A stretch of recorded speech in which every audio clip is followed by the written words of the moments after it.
がここにいるうちの本物のスクールスポーツのために行こうぜベイビーバンとの国は気をつけて、現実になることがありますからね。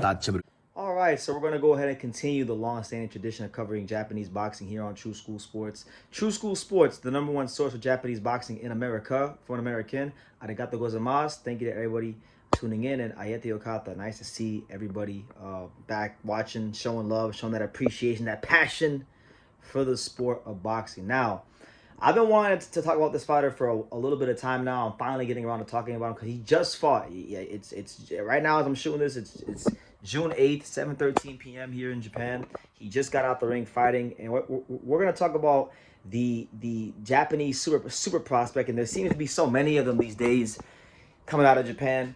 We're gonna talk about Tomoya Tsuboi, because Tomoya Tsuboi, for those that don't know, this is a man that's already accomplished very prestigious things in boxing. I mean, he's the first Japanese fighter to ever win a gold medal in the AIBA World Championships.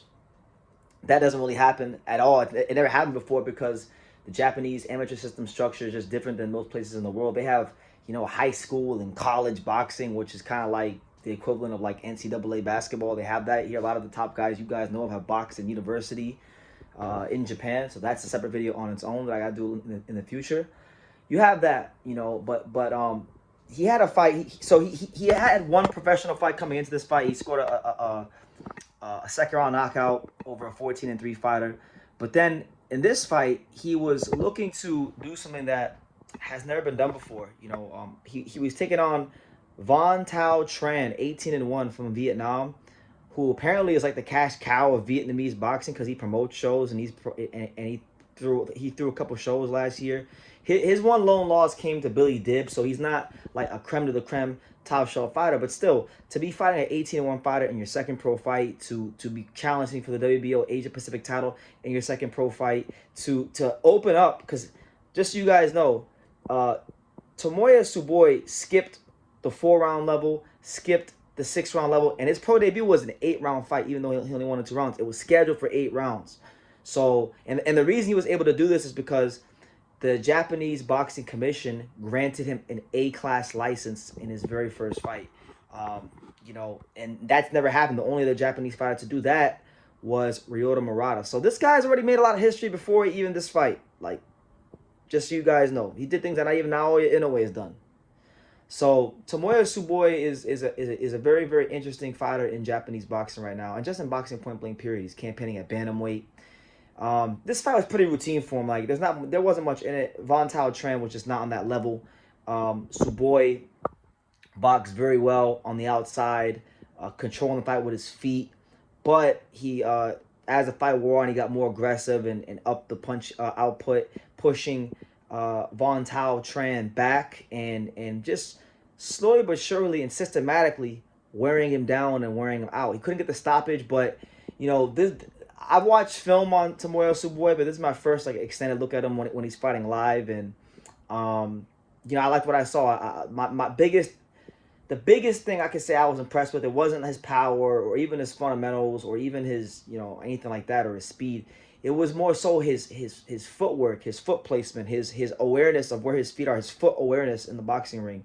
He has some of the best feet I've ever seen in Japanese boxing, and he has just great footwork in general. I can't think of too many fighters off the top of my head who have only had 2 fights in their career who have his level of footwork, foot placement. Maybe like Lomachenko comes to mind, but I think it's few and far between. This guy, he's not like old. He's not young. He's 29 years old, so he's for those that don't know, he spent a lot of time in school and got a degree and apparently he was a lieutenant or he had some role in the Japanese military at some point. So he's already went ahead and lived the whole life. He's a middle-aged man already, damn near. So they're fast tracking him, and that's part of the reason why his experience level, his credentials, his accolades have allowed him to be fast tracked. But look, I don't think he's gonna jump off the page like some of the other guys in Japan. But if you're talking about skills and footwork and fundamentals, and a guy that can really be a big factor in boxing, he's got those things. With him capturing the WBO Asia Pacific title, that's already like I don't think anybody's ever done that from Japan. I haven't seen anybody do it before. And on top of that, now that he's won this, he's going to get ranked in the top 15 for the WBO. And this is going to allow Tomoya Tsuboi, if the opportunity should present itself, if he wants to, he could actually challenge for a world title in his next fight. Now, it is worth noting and it is worth discussing here on True School Sports that the current WBO bantamweight champion at this moment in time is none other than Ohashi gym fighter Yoshiki Takei, which, interestingly enough, he's got a big fight potentially on the table with Tenshin Nasukawa, who's about to fight Victor Santiano. If Tenshin comes through that, they're both ex-kickboxers. They both have a big fan base, big star power here in Japan. That's an option for him, but that's the route Tomoya Tsuboi could go. So it all depends, and it's all incumbent upon, will the politics allow Tomoya to challenge a guy like Tenshin in just his third professional fight for the title. So overall, that's my take on Tomoya Tsuboi.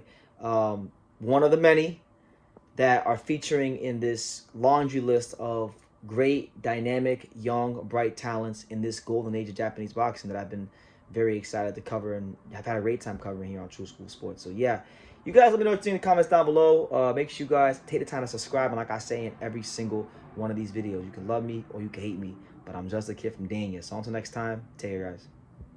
Thank you for watching another video on the untouchable True School Sports Empire. I'm in the fight capital of the world, Las Vegas, Nevada, and we got a monster in town. For more great boxing content from America to Japan and everywhere else in between, make sure you guys subscribe, stay tuned, and keep it locked.